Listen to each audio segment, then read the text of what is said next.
Why is Khyber Pakhtunkhwa the last province to present its budget, while the federal government and all other provinces have already announced their budget for the fiscal year 2026-27? Khyber Pakhtunkhwa remain the last province yet to do so. So, what causes the delay?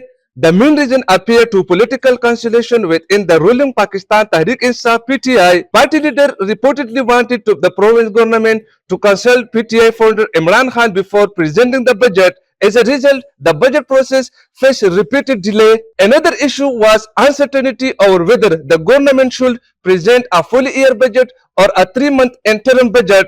Initially, officials considered an interim budget due to political situation. However, legal experts warned that such a move could create constitutional and administrative complications. The provisional government later decided to move forward with a fully year budget. The delay was further compounded by repeated postponement of assembly session, preventing the budget from being tabled on earlier dates. What does the matter? A provisional budget determines how much money will be spent on sectors such as education, health, infrastructure, public service, and development projects.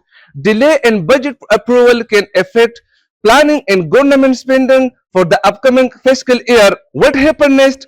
According to a latest report, the Khyber Pakhtunkhwa government is expected to present its full budget for fiscal year 2026-27 in the Provisional Assembly on June 19. The presentation of the budget is expected to end week of uncertainty and provide a clear picture of the province's economic priority and development plan for the coming years.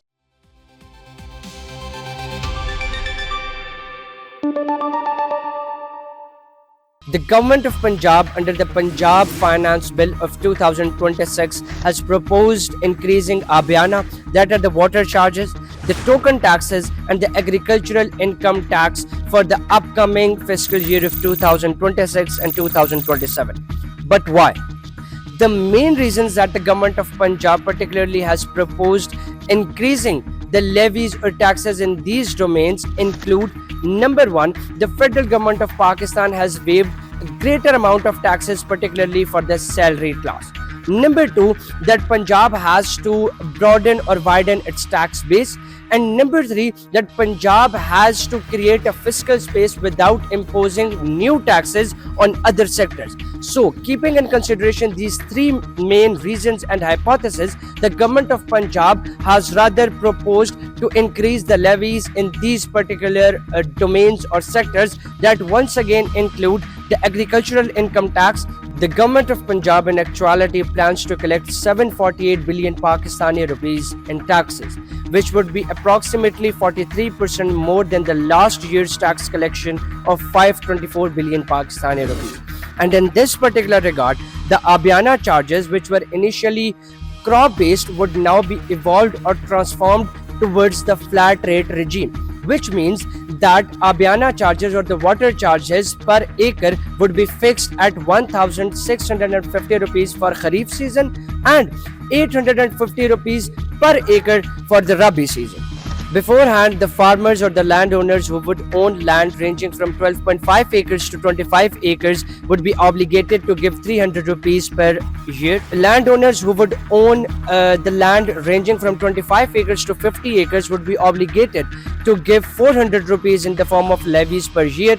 And similarly, anybody who owns land more than 50 acres would be obligated to give 500 to 600 rupees in the form of levies per year. But now, under the new proposal from the government of Punjab, the government of Punjab has announced to acquire the uniform agriculture income tax, which would be fixed at 1,000 rupees per year. Last but not least, the proposal of a threefold increase in the token taxes is also on the cards by the government of Punjab.